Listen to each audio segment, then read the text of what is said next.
The unit simulates 3 decks of a warship, which can be rolled, heeled, and experience simulated action damage.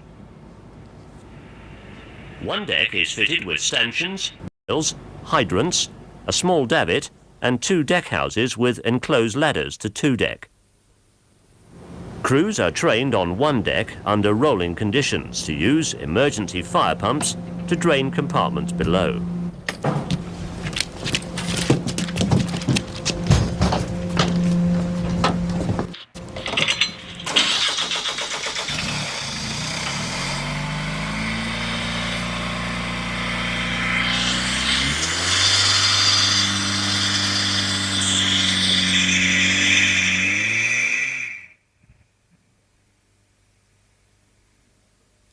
Two deck includes a passageway connecting a number of compartments which are in the exercise area, the senior rates casualty handling area, the fire repair party post, the ventilation fan chamber, the first aid post, and the workshop. The instructional staff can view the exercise from the observation area. The control room has total control of the exercise environment.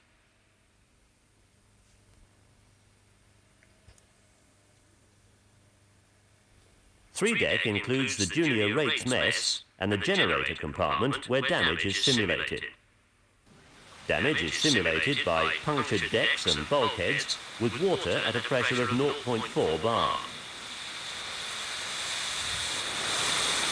Splinter damage and distorted hatches form part of the exercise. Splits in high-pressure pipework operating at pressures of 8 bar. Non-toxic smoke introduced through the ventilation system. And action noise introduced through the public address system.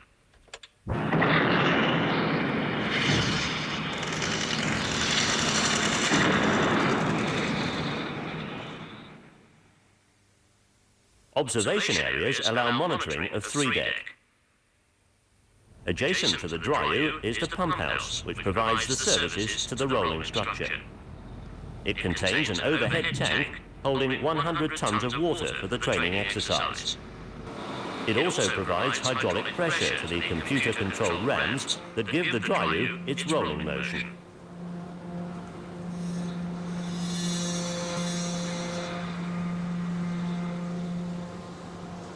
Now we have formed some idea of the capabilities of the dryu, we will look in on an exercise of a Royal Navy crew. Hand instruction stations, assume NUCV. Alright, well, before I play the rest of this, some small little things I wanted to point out. It's kind of like I took notice of the fact that they have this like outside. When I did my pipe patching training, I guess they call it damage repair instructional unit, in the UK or something, but we call it just the pipe patching training. So it's in a building or whatever, like this big building on a Norfolk Navy base. You go on there. You catch a bus there, but it's still on the base. And it's this big building. You go in the big building, and everybody's pretty much preparing themselves because they know that like you could be expendable, like you could end up dying or whatever the case, and for real, you could end up physically dying. Like if you were in just regular basic training in the military, you could get shot by a stray bullet or some crap like that and end up dying in basic training. But the same way here, you can end up drowning and training for the pipe patching team. So you go in, everybody go in serious, you get your locker, you put your stuff in your locker, whatever the case, and you get ready like you would for battle stations. And but I was enclosed in the indoor, so it's inside of a pool. The pool is a big, huge pool of water. And there's like what they have there, this big box or whatever, and it's in the water. So they can bring it up and bring it down, and they can rotate it and stuff just like that too. They can tilt it to the side or whatever the case. But it's like, you get on the top, you have the first level and the second level. I forgot if it was even a third level or not, but I just know that it's 2 levels than what I seen. and I seen two spaces. I haven't even gone. It's like they had it sinking so fast, or whatever the case. It was just crazy. And when they did mine, they didn't stop the sinking rotation. They just kind of like put people in rotation to try to go in and see if they can stop the sinking. So it was already pretty much under the water by the time I got there. If by the time my turn was to come, and then I went down the steps and tried to do my thing. But I just noticed the difference because you can really die in this training process, and the fact that they have it outside, I just kind of thought that was kind of like wise, like probably bury people like whatever. I'm just thinking all kind of stuff, but I'm gonna talk through this video and just kind of like give it to you. And also, I didn't show the very, very beginning of the video because it could be boring. I don't want to put you under that same subjection because you're not signing yourself up into the military or no crap like that. Because if you were, you would have to pay attention to the boring parts.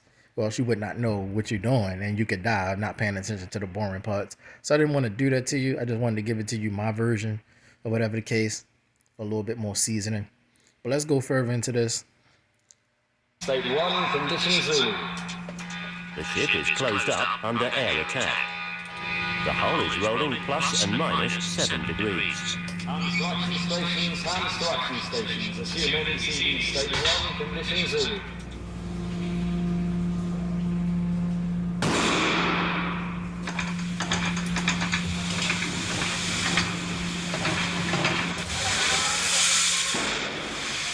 Splinter damage has been sustained. A split high-pressure water pipe on 2 decks. Hold bulkheads in the junior rates mess.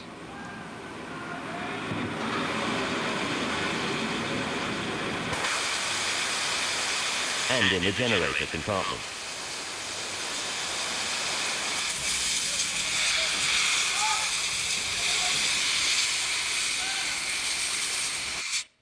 All right, so far we got intermediate level water coming in. This is not the highest level. It's like the very lowest, least basic level of the water coming in. The people kind of walking around, trying to figure out what they're gonna do. They're trying to let you know that that's not as bad as it gets. That's as light as it gets when you talk about, something possibly happening. The water coming out like taking a shower. So it's not really that bad. You're taking a shower type stuff. The water pressure's that. And everybody's in that position. You see them getting there real quick because you know that in a training program you could die because you signed yourself to the military, so they in charge of your life in a way. So if you play around, they could kill you and say that you died in war or some crap like that. Playing around, but you playing around, but you died in war, and they get a letter home to your parents or whatever the case. He died or whatever because you was playing around. There's a difference between being trained versus not being trained too, because you could just be sitting there look like you lollygagging, but you really don't know what the heck you're doing. They didn't even train you. They tried to trial and error you and have you figure things out. You don't have proper equipment and proper tools, which is also bad when you don't have proper equipment and tools. And I do know how to handle that if you don't have proper equipment and tools, like trying to improvise, like being a cable technician. You don't have everything you need. You kind of figure that thing out. And this was my early stages of learning how to improvise and figure things out. Like I said, going from high school, doing nothing but playing basketball all my life, to having to deal with real life severe matters and war and just traumatic situations like this that you never thought existed or could, and your whole life changed instantly, in the way you think about things. So let's continue on.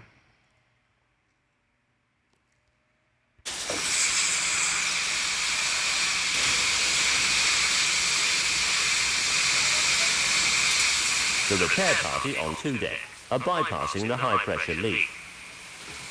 The damaged section can now be isolated.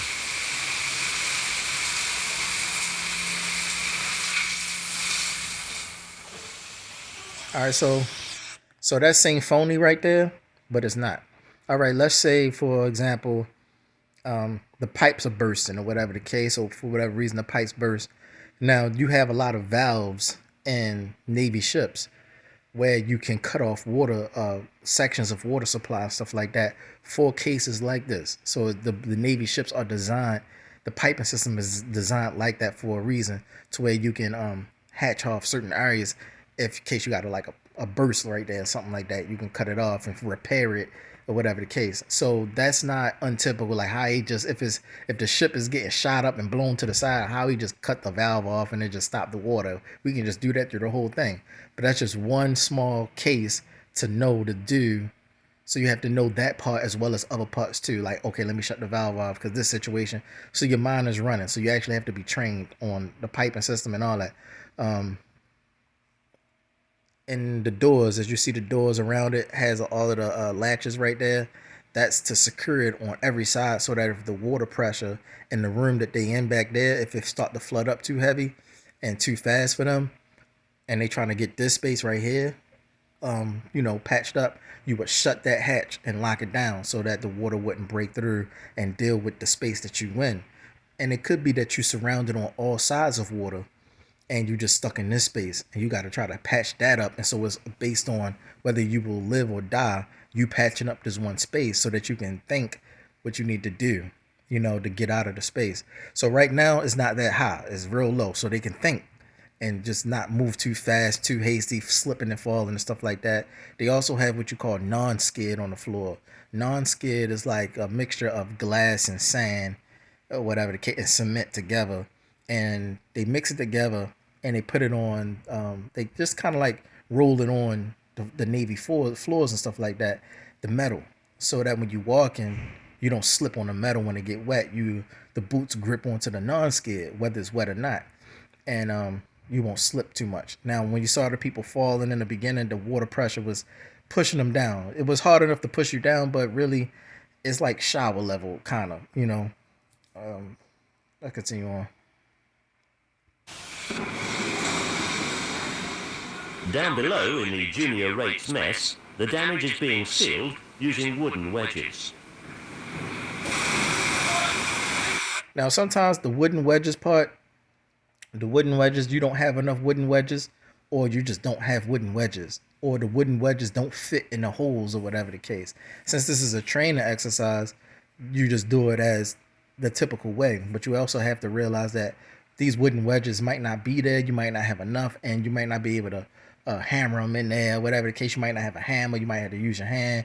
You might even have to use somebody to stick their body in the hole, like stick your butt in the hole and just sit in the hole and patch it up until we figure something out. Because it's like it stopped the flow. You sticking your butt in the hole and just you being the cover for the hole, and then we can run around, have somebody else run around and figure out what to do. Or if you have a mattress somewhere in there, you can stick the mattress in the hole.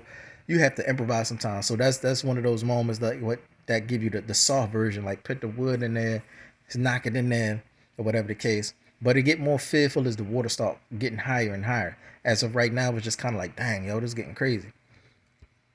The fire pumps are limiting the increase in flooding.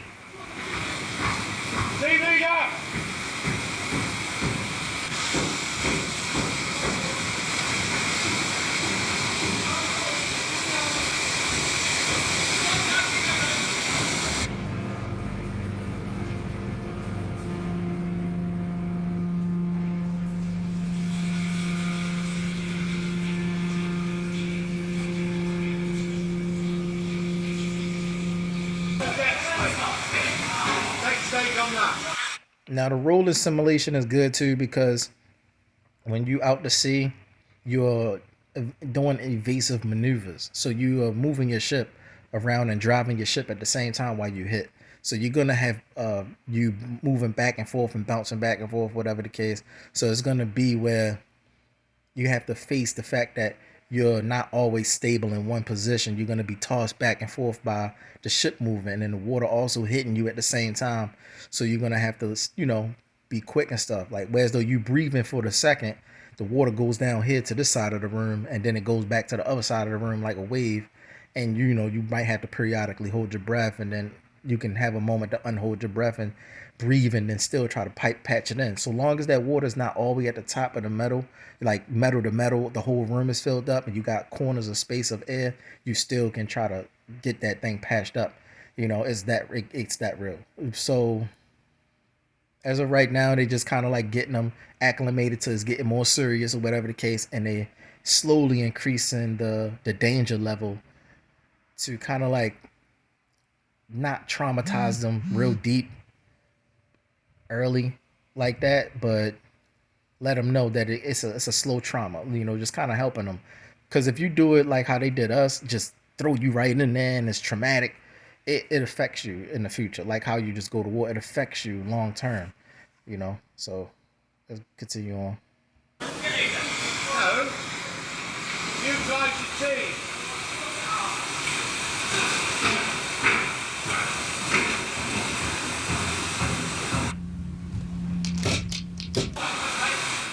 A power failure has extinguished the lighting on 3 deck.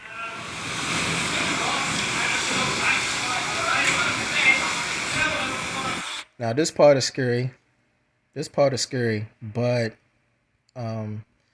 in this one they have helmets on. I noticed a little difference that they have helmets on, and that pipe patcher team have suits on, or whatever the case. With us, you don't have a flashlight. We didn't have a flashlight, but there were like backup lights, which were the red lights. So the red lights come on whenever the light shut off, like backup generator, something like that. Red lights come on, and sorry about that. Red lights come on, and when the red lights come on, it give you some low vision, like how these flashlights do. But still, the water's increasing, and now you can't see where the water's coming out at or how to patch it. It heightens the fear level, or whatever the case. So I just wanted y'all to see that too, and just kind of slowly is increasing the danger, or whatever the case.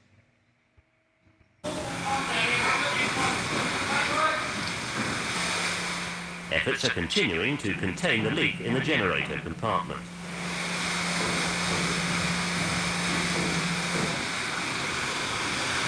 With that, what you saw just now, the water coming out, when you have it coming out so much like that in every area, you want to do your best to get it flowing as less as possible to get to the next heavy flowing area. You don't want to waste all your time on one area. If you can get the water to come out as least as possible, like dripping or kind of flowing a little bit like a faucet, that's what you want to do, and get to the next stuff or whatever the case, because you're not going to fully be able to patch it up to where no water's coming out. So you want to get it as least as possible water flow coming out and get to the next heavy flow. Also, it could be like you could get hit again and it could blow a new hole in and more water could be coming in, or something else could happen. So let's continue on.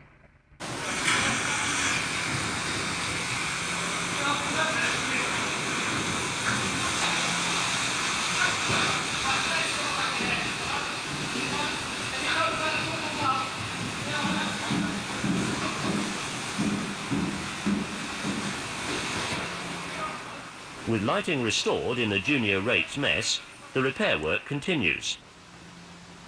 Smoke is now entering the compartment through the ventilation system due to action damage elsewhere in the Dryu.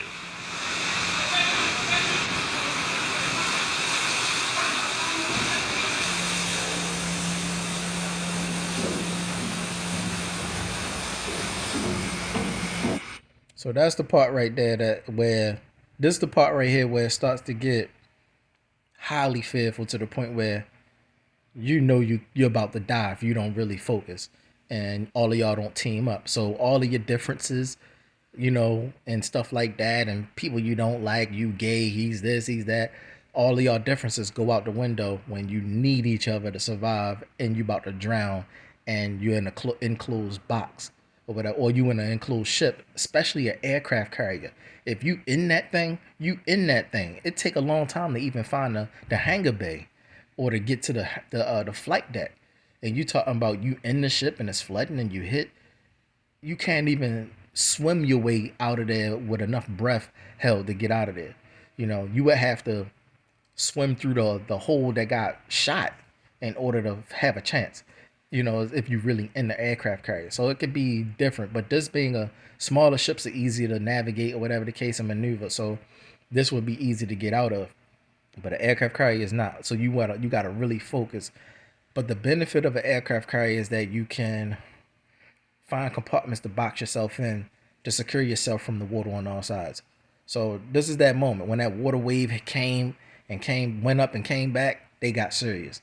They realized, oh no, shorty, we can't play around. Let's get these wedges in here. Homeboy way at the top over here because that wave is coming, and you want to be able to breathe. But these guys know when that wave coming, it's like you at Six Flags or some crap, and you don't want to be that guy to lose his foot. Now you under the wave, you miss your footing, you getting drowned, and you're not even patching a thing up. So it teaches you teamwork.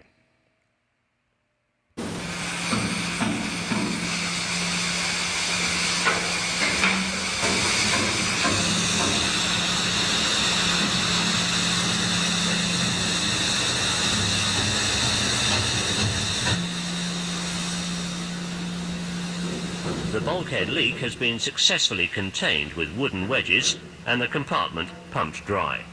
So what they did right here was be lenient. They being lenient on them. They cut the water off to let them know they did their best and they patched it up. But homeboy sitting on the side is like he's realizing that, yo, you can sit there and not know what to do. You just watching the water come out. You don't know what to do. You can't. And so it's like, what the world? So there are different scenarios and different situations, like the guys just standing there like that or whatever the case. And training sessions and stuff like that, if somebody is not taught that this is a very serious thing and you're not helping them understand how dangerous the situation is and stuff like that, even if you did, you might have them just sitting or standing around and stuff like that, not knowing what to do. And you just kind of looking at the water flowing. And you like wondering, like, should you leave? Should you patch something else up? Do I have anything that I can find in here that I can patch this thing up with?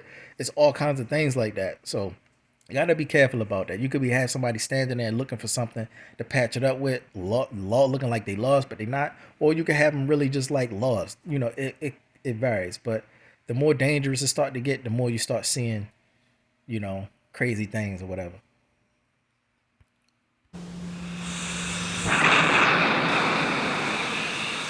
Another hit has caused a high-pressure leak as well as deck leaks in the generator compartment. To contain this damage, bedding material is being used to effect the repair.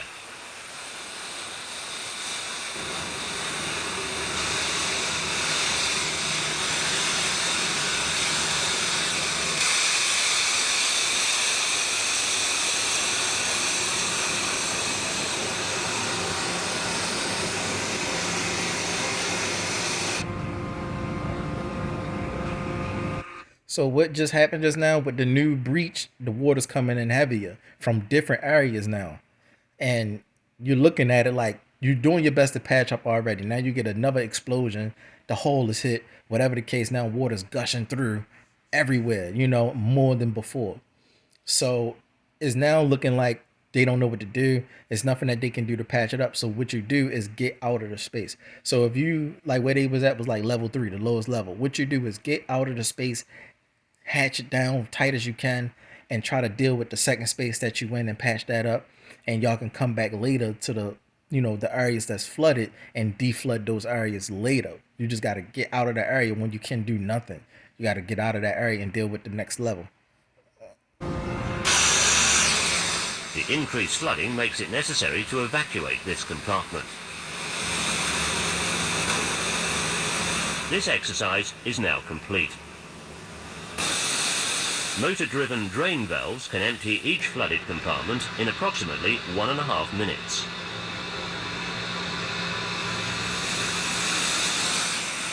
The water is being drained to the sump below the Dryu, from where it will be pumped back to the header tank for the next exercise.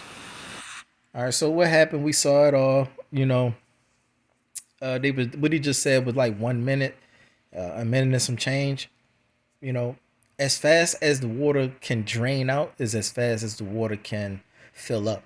So it's basically letting you sometimes you'll have a chance, and if you have a chance, this is the process to go about it. If you have no chance and that space is filling up fast the way it fill up in a minute, and those spaces be big, they don't be small spaces. If it's filling up like less than a minute, you got to get up them steps, get out of there, hatch it down. And whatever the water's flowing in too heavy and it's filling up so fast, you get out of those spaces to a next level to where now you can get equipment and get prepared and get more people and deal with those spaces. So more so, pipe patching team can deal with just securing areas, until you can get some equipment and stuff to deflect those areas or whatever the case. But whenever you're in the area that you can handle, you just handle it, and do your best. Sometimes you might not be able to escape. You could be surrounded. So you have to deal with the area that you in. You can't go to one door or another door because it's flooded. So if you open it, it's just gonna flood the space, and now you're swimming through, trying to swim your way out. So you have to plan this thing. You got to know what area you at. You got to look at you have to look at the tags on the wall to know which area you in and know where you need to go. But more than that, the tags could be wrong, or sometimes you'll have the wrong tags. I've seen that on our ship, the wrong tags, and you going the wrong direction. So it's best to know your ship, know the area that you in or working in.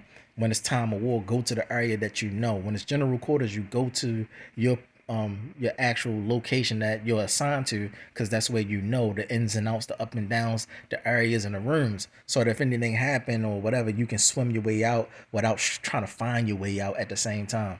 So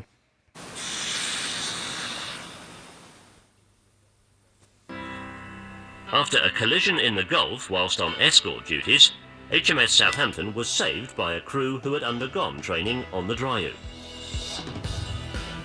Crews who have experienced the realistic and stressful conditions produced by the Dryaw will be better equipped to deal with disastrous situations if they ever arise.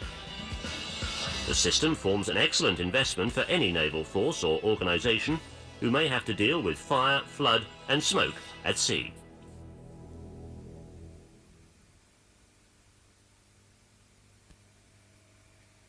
all right, so that's that. That's that. And so I just want to, just leave it at that and just kind of help you understand that when somebody say they was in the Navy or they was in the military and stuff like that, it's not for civilian people to belittle that. It's not for you to belittle it because you could be a regular person, or you in the hood through your own struggles in the hood, or you facing death every day too, or you police or FBI, whatever the case. It's not for you to belittle us. If you say that, if I say I was in the U.S. Navy, you'd like, oh, well, it's not the Army, so it's not as severe as. It's not for you to try to assess that, especially if you've never been in the Navy. You might have been in one of those branches or whatever, but if you've never been in the Navy, don't belittle us, and because you might not know. Like, we don't know Army ranks. We don't know generals, and we don't know your ranks. You don't know our ranks. So it's not for us to disrespect each other. And that does happen in the military, where the Army don't respect the Navy, and the Navy don't get along with the Army because it's sea and land. Y'all not seeing how we in real danger by being in the ocean, and because we're not facing bullets and landmines and stuff like that, and we are facing a different threat. You not respecting our threat, or whatever the case. It's like we're not respecting each other, or whatever. And you feel like you're not in the military if you don't have a gun. So when you're talking about real war, you're dealing with naval ships, battleship. You got to know the board game battleships. You're dealing with ships and ships shooting each other. Everybody loves Pirates of the Caribbean. Everybody talks about pirates and stuff like that. It's the same level. You're talking about missiles, not missiles, but just like torpedoes and submarines and cannons blowing up the side of your ship and you sinking, and all kinds of stuff in the water happening, and sharks and whales and all kind of stuff, and just the ocean itself, waves and storms. So it's a different threat level. It's just that you might not be facing a threat at the moment. Like if you're in the Army, you might not be facing a threat at the moment. You just walking around with a gun. So you feel like the danger level is higher. No. Or the severity level of being in that branch is stronger or whatever. No. That's why Marines get along with the Navy more, because we have Navy SEALs or whatever the case. And Navy SEALs do gun work and water work. And so Marines get along with the two or whatever the case, because we are the frontliners. We do the more dangerous work than the Army or whatever. Army get on the front lines too. They have their frontliners and stuff too, but not everyone. So when the Navy and the Marines, I guess, get along because of the Navy SEAL situation, the highly trained personnel. to whatever. So they're more highly trained. And in these two branches, you have people that deal with the Mother Earth side or Satan side. So if you have those from the Mother Earth side, we're gonna get along because we deal with Mother Earth collects us. We're not really necessarily Americans anymore. We more so fight for the planet Earth. But we don't say that, but we more so fight for the planet Earth herself. We're not really invested into, you know, small country issues and stuff. Them wanting to be bullies and stuff like that, bombing people. We don't really deal with that. We're just trying to protect ourselves and our people and trying to figure out how we can stop the flow of higher ups wanting to be bullies to different countries, like trying to take people's lunch money and crap like that. What the heck going on? So it's a lot going on. Civil War is the new movie that came out. So that's what has been going on always. It's just now put out on the forefront, but it's always been existing. Civil War. It's always been people disagreeing with each other in military branches, in politics, and there's always been debates and all kind of stuff, differences. You go to war, you at Desert Storm, you at Vietnam, you at whatever, and it's always been a clash where soldiers don't agree with each other, or soldiers don't agree with the higher ups as far as et cetera, et cetera. And then some of them get killed, or there's betrayal, or whatever the case. So it's all of that. It's never one accord all the time. But with the Navy, I just wanted to show that I was on a pipe patching team, and this is what an example of being on a pipe patching team is like. You have your one scenario where you survive, you patch it up, and everything's okay. And then you deflood the situation. And then you have the other scenario where you just don't make it, and it's traumatizing. It's very scary. Watching it on TV is watching it, because with this, we will watch the video like this, and then we have to go and do it. So it matches. It's like you on TV, you watching people get shot on TV, Facebook, social media, or you on social media trying to have a relationship with somebody, but it never gets physical. You don't feel it. You don't respect it for real. So in this sense, you see the video, but I'm trying to help you understand what it was like for me in the military, in the U.S. Navy, where I'm always being cool. I'm always cool all the time and act, I have my traumas too, and just kind of help people understand or respect me, because I've been at war. I've been in severe situations where life and death are all the time, every day. It just don't seem like it because I'm a good head on my shoulders. So and I got a good support system, which is Mother Earth, as they call her Mother Earth. I don't call her Mother Earth. This is a little bit more special between us because of me being a rabbi, being a holy man. It's a little bit more deep and special and more sacred. So, but Mother Earth, for y'all to understand. And so I'm a little bit more safer, but the trauma still is the same. The memories are still the same when it comes to the trauma of the water and, you dying and stuff, So, and I was other things too. I was a fireman. In the Navy on my ship. I was a pipe patching team, and I was a helmsman.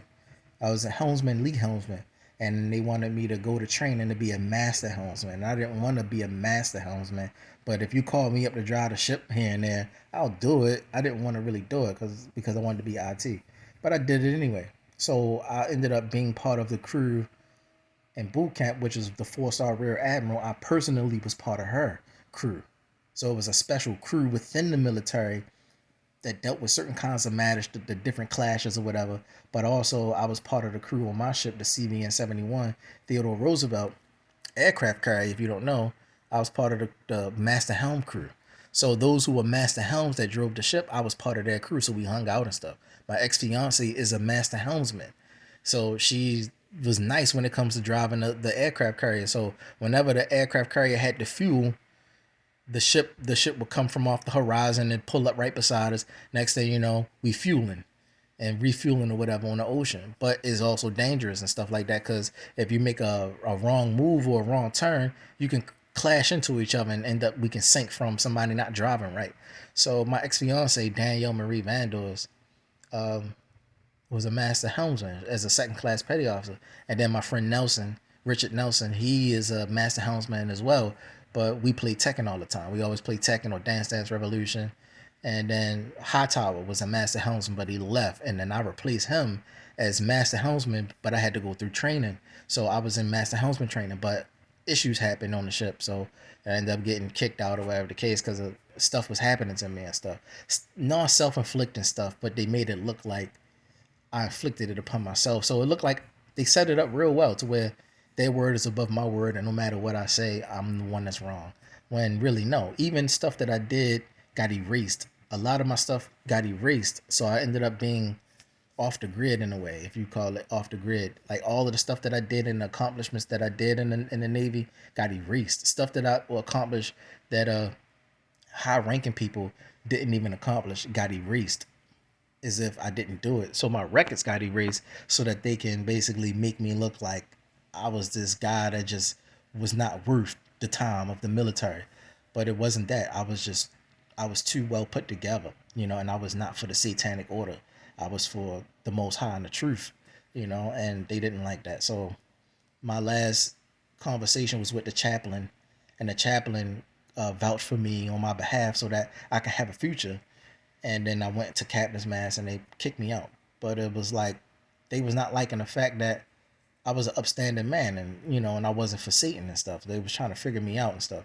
So it was kind of amazing to them at the same time. But they wasn't realizing that I was already part of a crew. I already had a captain. The captain of the recruit training command at the time I was in was my captain the whole way. So whenever I would say something, they was trying to figure out why they couldn't check me like they really wanted to. I kept saying stuff right.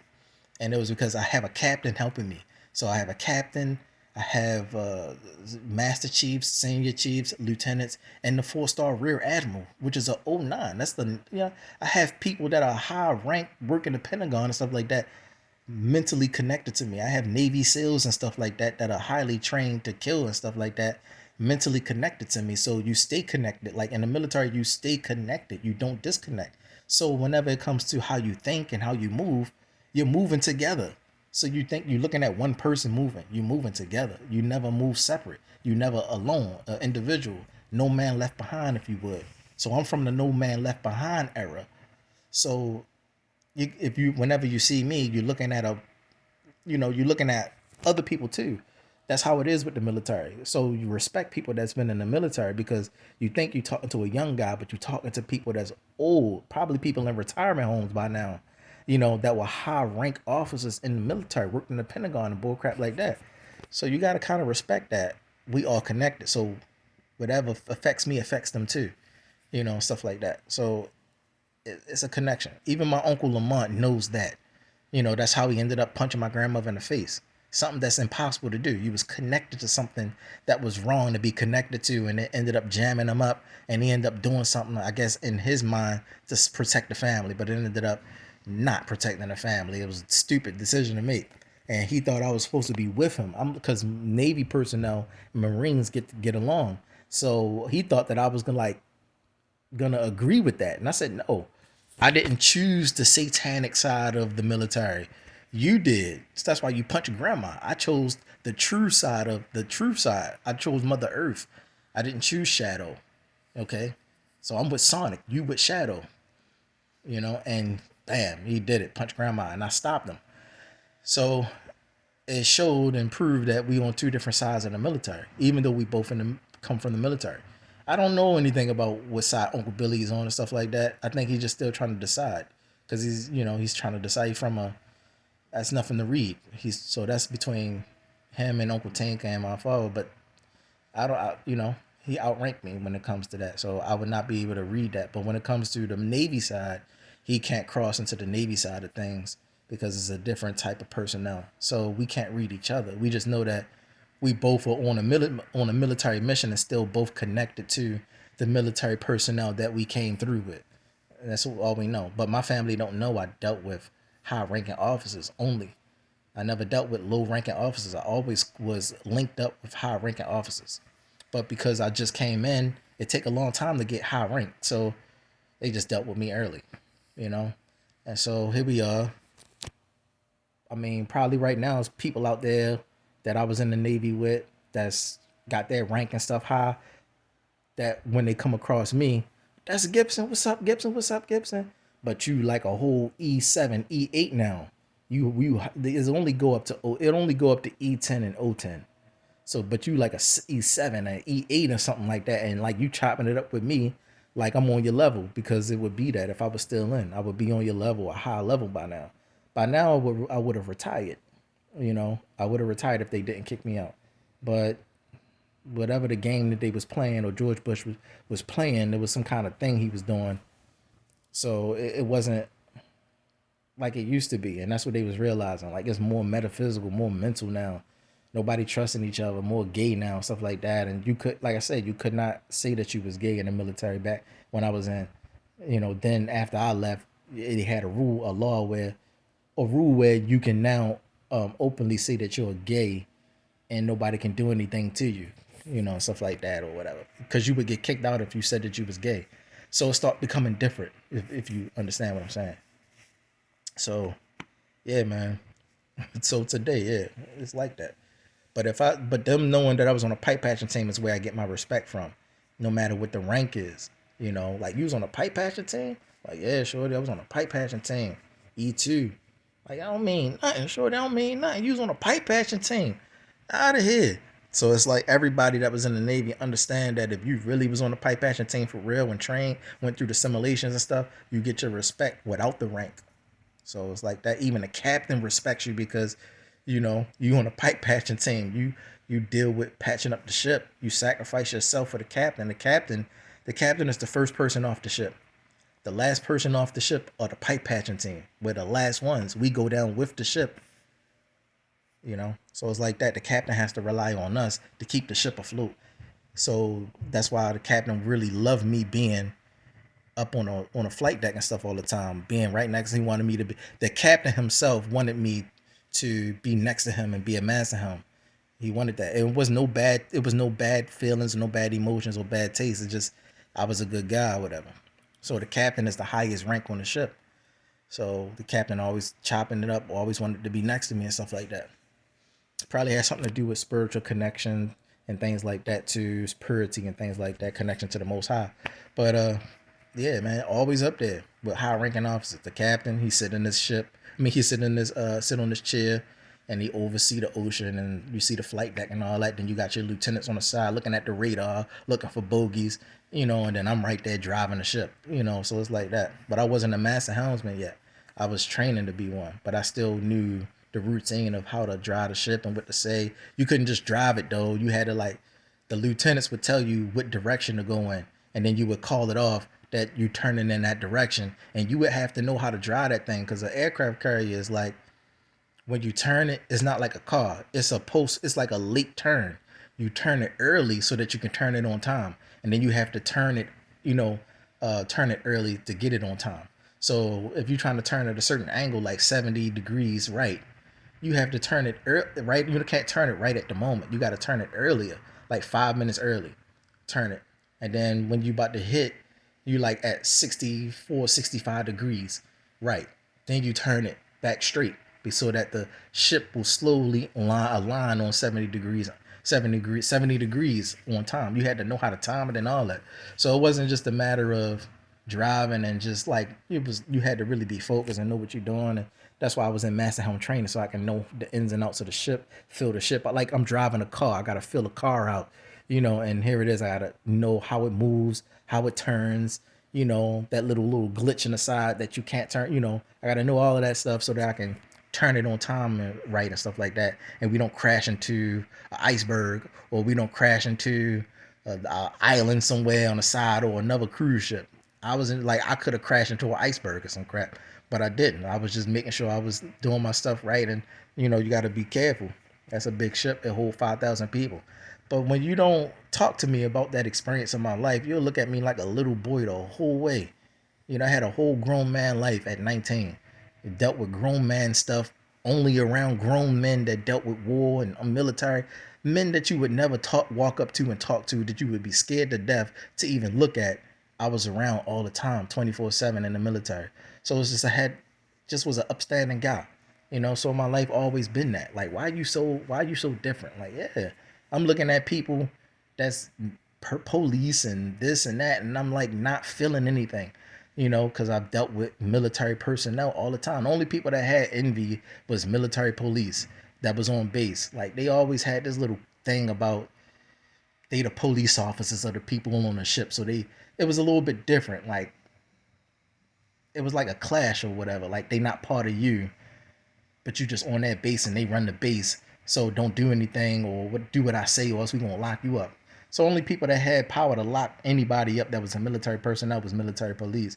But they acted more petty than the petty officers because they could lock anybody up, even the captain and stuff like that, if they got out of line or whatever type stuff. But it wasn't really that. They was try to mess with people sometimes.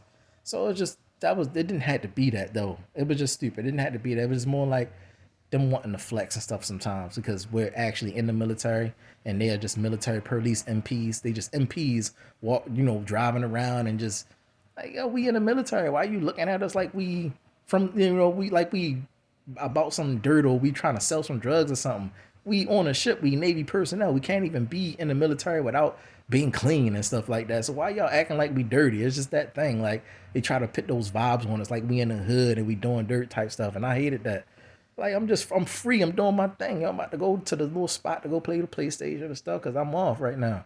But they want to be messing with you and stuff. So it was that. They messed with me a couple times. Tried to take my ID and I'm like, man, out of here. They like, Gibson, calm down. Why y'all messing with me? Like, I don't know why they mess. Yeah, why you messing with them and stuff? Come on, Gibson, come on. It's cool. Let it go. Then they start messing with everybody and stuff. We walking off the base with your crew of people and with your friends and stuff like that. It's crazy. So yeah, man. So I just had to let it be known. That people know me. There's people out there that know me that got rank in the military today. Like I said, my ex-fiance is an officer now, high rank. So with the world, you couldn't even, like, I could walk up to her today and it wouldn't be like her being a lieutenant to me and her about to run me.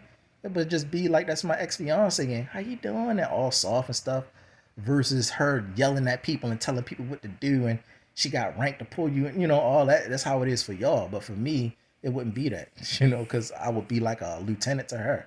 We would be on the same level. We married, we lived together, did everything together. We was on equal footing. So it's just to let people know it's different than civilian. That's why military people say, you're a civilian and, I'm not a civilian or whatever the case. And that's why we separate the difference because it is a different type of thought process and a different type of authority when you talk about the military versus just civilians and police officers and stuff like that. But I never was the person that disrespected police officers like military people do and say, oh, that's police work. Like, what's wrong with police work? I never was the person to disrespect police when I was in the military. But a lot of military personnel would disrespect police officers because they deal with civilians. We don't deal with civilians. We deal with other military personnel and war and foreign affairs and stuff like that. So we a whole nother bracket and stuff like that. So we don't talk to civilians because we're war minded. We always thinking about war, and we don't talk to like FBI agents, CIA. We don't really deal with y'all because y'all just deal with information and just issues on the land, issues within the country. We deal with like issues outside of the country. So we don't really deal with y'all too much, and stuff like that. Whether it's a good or bad reason, I'm not doing that, but we just don't deal with y'all too much.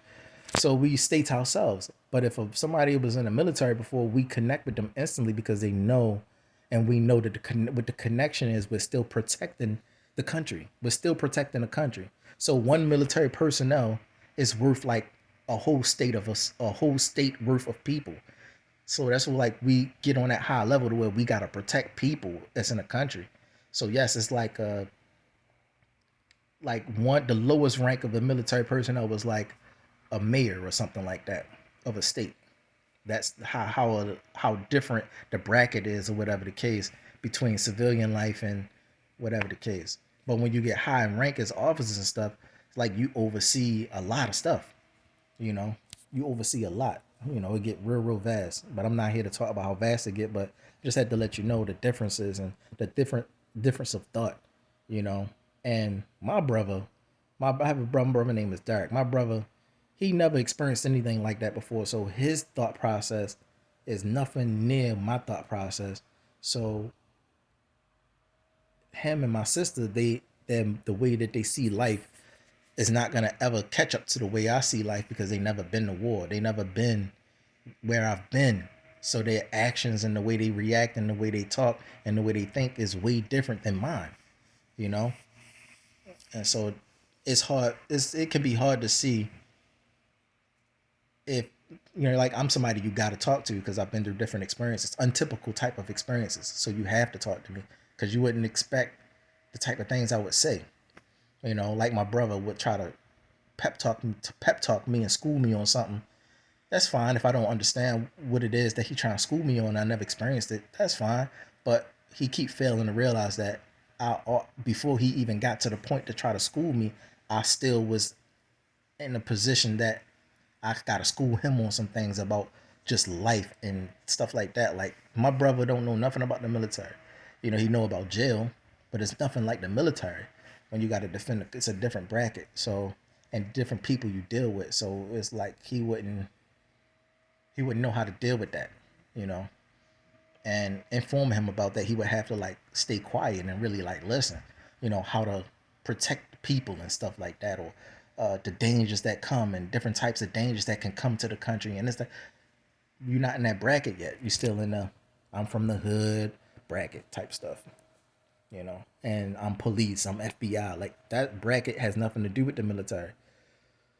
Has nothing to do with us. You deal with domestic stuff that happens inside the country. Not knocking that, but I'm just saying he'll never outrank me. No matter how old he get, he'll never outrank me because my rank already was above his before he was even old enough to go to high school. I was in the military, and so with the world, so he'll never outrank me. So he's getting older, but I'm getting older too, and that's like a conversation for him, and that's kind of like how I got to be saying like.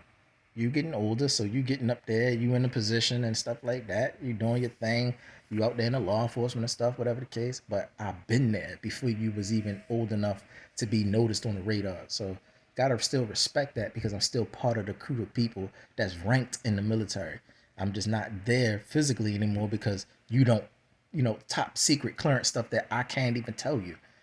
I can't tell you certain things because it'll bring danger to the whole country telling them things too soon, and because it was a whole mission and a plan within the plan and stuff. Like I can't tell you stuff like that, top secret stuff like that, X-Files type stuff, can't tell you everything, and it's not for your ears, and it can get like that when you disrespect each other. It can get like that. When you belittle each other, it can get like that. That's why family must talk to each other so they can learn to maintain respect of each other. Otherwise, raise a cornball, raise this, raise that, everything that you can't see in me, you start downing me and disrespecting me and belittling me like I don't deserve things or whatever the case. Like just going into the military, I deserve anything in the country. You know what I'm saying? But they made it look a certain kind of way so you can treat me a certain kind of way so that we can continue with the mission a certain kind of way. But it was never that I was dishonorable. I was 100% honorable that the 4-star Rear Admiral came to see me. 4 stars. If I was dishonorable, why would she come and see somebody that's dishonorable? Why is the captain chopping it up with me, being cool with me? Why the captain want me to be next to him on the flight deck and stuff and driving the ship and being the master helm if I'm a dishonorable person? Why are these high-ranking officers wanting me close to them? Even when I just got in, my ex-fiance was a second-class petty officer. She was a second-class petty officer, or she just got second-class petty officer. You know what I'm saying? That's like in the middle. I'm still at E1, E2. So she's like way higher ranked than me still. You know what I'm saying? And so it's like, it's just who the type of person I was deserved a high rank before I even got the high rank. So it was more like you're not whatever they say, you're not part of this man's navy, And I'm like trying to figure it out. I'm not satanic. I'm not with the agenda. And that's all it was. I'm not gay. I'm not part of the satanic agenda. And I'm with the crew that's against all of that. And I talked about the John McCain situation and all of that. We all know about John McCain and what he did or whatever the case. And that was a split and stuff like that. And because of these splits, you come into the military, you got to choose where you're going to go because you're not knowing that it's a split. It could be, it's like, it's a lot. It's a lot that's been going on, especially with this country called America. It's a lot been going on. And you talk about going into the military and war. It's like going into the battlefield bullets flying everywhere, bombs dropping everywhere, and like you just trying not to get blown up. It's like crazy. And I was the person. I'm not picking flowers, but I'm so focused on the flowers that's blossoming on the battlefield that I'm not paying attention to the war. And that was me because I was blind. But everybody else is like, oh snap, bullets flying everywhere. It shocks you and traumatizes you because you think you're going into the military. It's this happy thing. You just watched a little training video. You think it's all cool and fine, but it's feelings and emotions and sides and all kind of stuff going on in there. And you got to stay on your toes, man. Straight chess for real. It's like checkers in that thing. But I made it chess. And I made it. So all I'm saying, man, give me my respect. Give me my respect. Stop belittling me. Stop treating me like I don't deserve things. And all I'm saying is that you're part of the side, the satanic side of all of this stuff. You choosing their side, the fire side. Whereas though a long time ago, I chose the water side. So it's like I'm just seeing the same thing I've been seeing when I was in the military, now coming into the civilian world, and y'all just growing up and becoming part of stuff. And I'm like, dang, like we don't have as many people on the water side, anymore. It's like always been small for us. It's always been a small crew. So it's like people like Miss B Nasty, she's on the water side with me.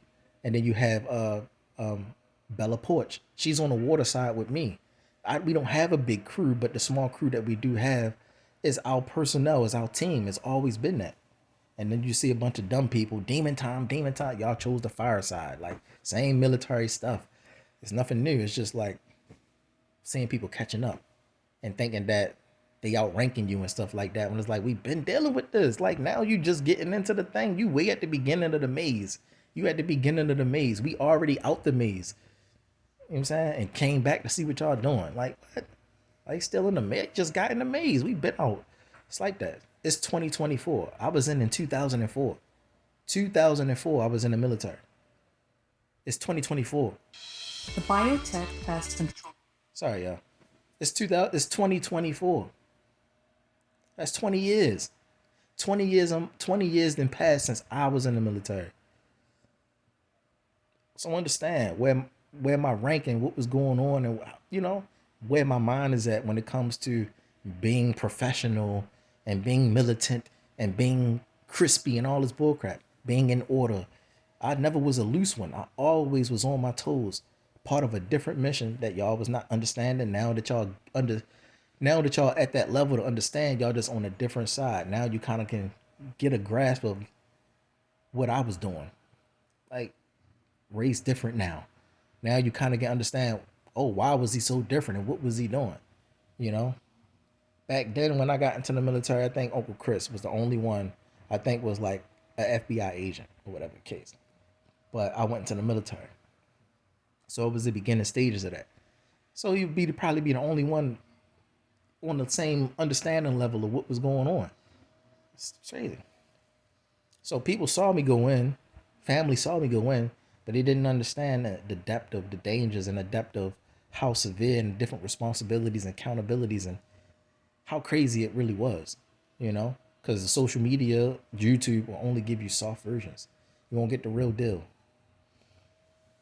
Or else you'd be equal to us. If you got the real deal, you would be equal to us, but they don't give you the real deal. They give you the civilian version where you never face anybody foreign. You're just running around.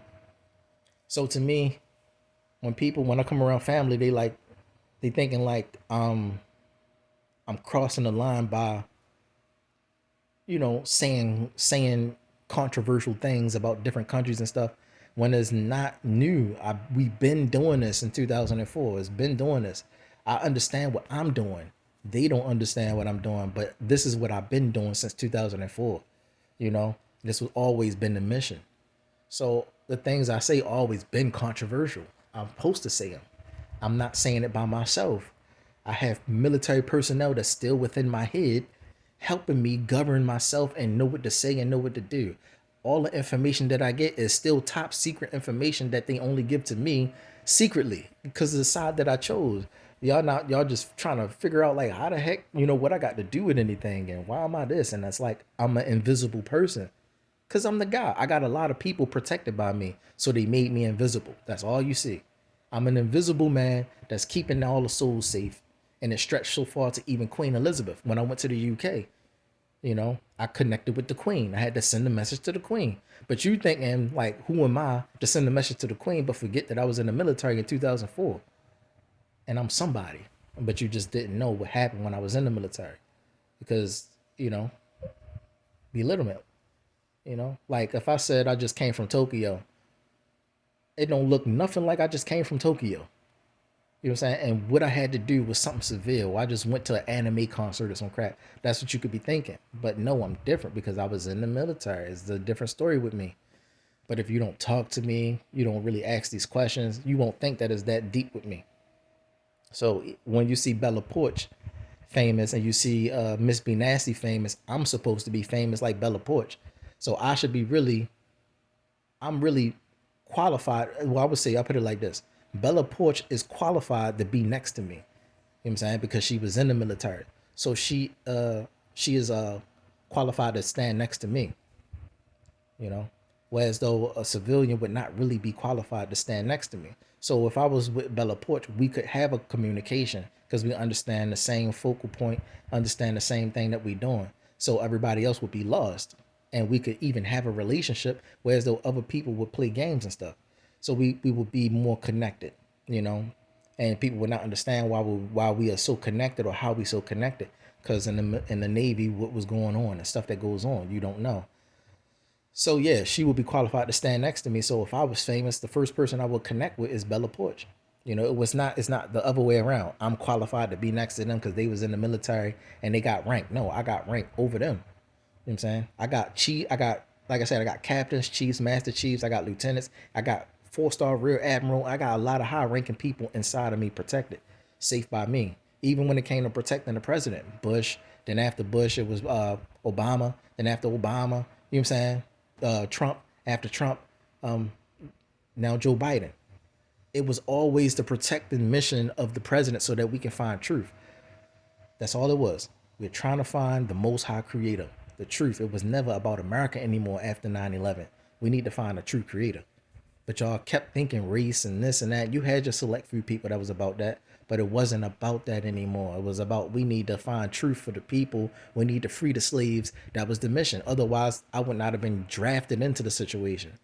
They would not have recruited me at boot camp. And I got, just like you go to boot camp, you're a recruit. You go through basic training, you go to your A school. But in the midst of being recruited, they have special teams and stuff and special forces that you can go into within boot camp. So that's why I said I wanted to be a Navy SEAL, but my physical body wasn't capable to maintain because I was ran over by a car. So my physical body couldn't stand up to the Navy SEAL training because I got, so I was injured. So they had their own special team. So those who was physically capable to do above and beyond, they went to another training. So they were separate. So they was not really part of the division anymore. They was set aside and they got trained by Navy SEALs directly. Special training, higher training. And then you had other types of recruitments within boot camp that people could get recruited in. And the 4-star rear admiral came to get me. But I never told you that because I wasn't supposed to. Now I can tell you that because things are now balancing out and evening out, and now the threat and danger of America's come out, and then people attacking the U.S. Capitol. Nancy Pelosi been knew about me. That's why she keep wearing aqua. She knew about me. They was always in tune the whole way. Miss Nancy Pelosi, Speaker of the House. That's why I ended up in Georgia. It was never a secret. It was never. I'm not gonna say never a secret. I'm gonna say it was never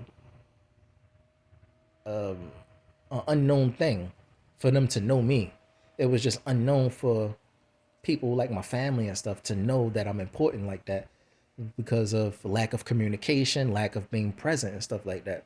And because of that, it can be a problem. So that means all of my stuff as far as my phones and my technology and stuff, like all that stuff ever since 2004 was hacked by the military all along. The Pentagon, all of that, it always was monitored by the 4-star rear admiral. She always was monitoring me. I was always part of the team. I just couldn't tell nobody. I couldn't tell anybody, but I always was part of the team. So nothing that I could do or anywhere that I went was not seen, not heard.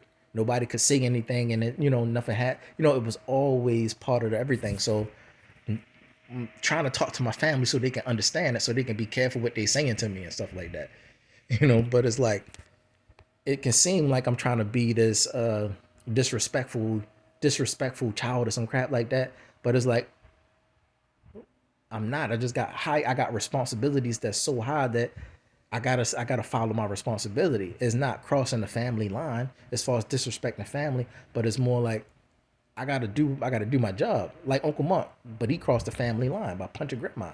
I can't get with that. That's the line I can't cross, Uncle Mark. We all, me, my guardian, Uncle Tinker, Uncle Billy, and Uncle Mark. We all are military personnel. We understand each other. We understand we got our missions. We look at each other and be like, I'm tired of this. I'm looking at him like I'm tired of this too. But we can't say anything to the civilians of our family. But we just try to clue them in, by whining and complaining. Oh, my back hurt. We trying to whine and complain to let you know that stuff is going on. Pick it up, but they never pick it up, and it's just more belittlement. And that's what happens, man. We try to communicate. Me, I'm different. I'm going to communicate it to you because I know I can. I know how to do it, but still never. It's always, what should be like, let's talk to Ray about this.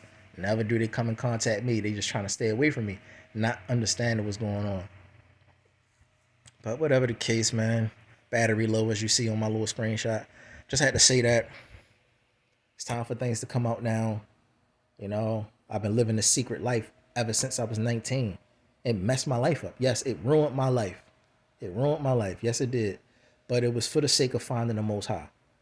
That's why I did all of the crazy things I did. That's why I traveled to all of the places I've traveled to, out of the country and all that. Because I was part of a mission ever since 2004 going into the military. Okay? That's all it was. And that's all it still is. But since I'm in charge now, as far as being a rabbi, I'm in charge spiritually. The Most High connects directly with me to tell me what to tell people, how to advise people, how to warn people, and when to. So that's all it's ever been. That's why all of this crazy stuff keep happening. Every time I say something happens somewhere. So it's like that. So if you would say anything, since things happened the way it had to happen, instead of me staying in because I was so honorable of a person, I could have stayed in. But they pushed me out because the people that are in are not honorable people. They're petty. So if I was still in today, I would probably be, if I was still enlisted, I'd probably be a senior chief by now. Senior chief or master chief by now. Master chief is the highest rank you can go enlisted, which is 010 or 09. The highest rank you can go is master chief. So I probably would have been a master chief by now and I would retire. My ex-fiance was trying to let me know she's a lieutenant now. So by this time, her retiring as a lieutenant, an officer, we matching ranks and stuff like that. So yeah, man, it wouldn't be Ray go get. It wouldn't been I'm a low life, need to get up and get a job type of guy. Would have been Ray. He retired in the military. He a master chief and all this. It would have been that, all this proudness and all this happiness. But it wasn't the mission. Things got crazy, man. Things got crazy. Super soldier crap. It got crazy. That's why I kept having seizures and stuff like that, because of the metaphysical work that the 4-star Rear Admiral was doing through me. And she was a woman, so she needed a man naturally. So I was the one that can do it, and the captains and everybody that was helping her, and they was doing it through me, like driving a car. They was doing it through me. So I had a lot of hiccups here and there, a lot of moments here and there. And my family just didn't understand what was going on with me. But that's when it started. 4-star Rear Admiral. But it was worth it. Trying to find the Most High. And I found the Most High. Thank you so much. It was worth it. So yeah. So now, Brody, like things like this, like we can connect, but like talking to Greg, it wouldn't, the conversation wouldn't connect right. Because like, what are we talking about? More being deceptive than being straight. But in the military, Brody going into the Navy, he understand what I was going through. And so without words, he can kind of say like, I'm sorry, Ray, sorry for not understanding what you was going through. And he was like that, like, Dad, yo, you changed, man, you changed. Then he go into the military and come back and meet me. It's like, it's no words to say. It's just more like, my bad, Ray, we got something to do. Greg, you go over there with your son. We got something to do. And we just, getting jiggy with the mission because he's part of the mission too. I'm with Ray. Like, it's stuff going on that we can't explain, hard to explain. And it's just like no time to explain. So, Greg, you do your thing. Take care of your son. You be safe type of stuff until we can find a moment that we can explain this thing to you. What's going on here? The war is more than just about America versus other people. It's about hell and heaven and this and that and angels and demons, everything connected into one. You are connected into all of that together. The heavens, the hell, all that is connected as far as war goes. And America is like the main people orchestrating this thing. And so now you got a fighting force that's in America fighting against it. The main heaven force is in America. The main hell force is in America. So it's a big, huge clash, universe, and all kind of stuff going on. So now we need help from Japan and this and that. So we go and deploy and go to different countries trying to recruit people to help us in this fight, universal fight between hell and heaven and crap like that. But it shows physically that we go to war and stuff. It's crazy. It's crazy. So with that said, man, I'm gonna let it go. My battery dead for real. Go charge it up.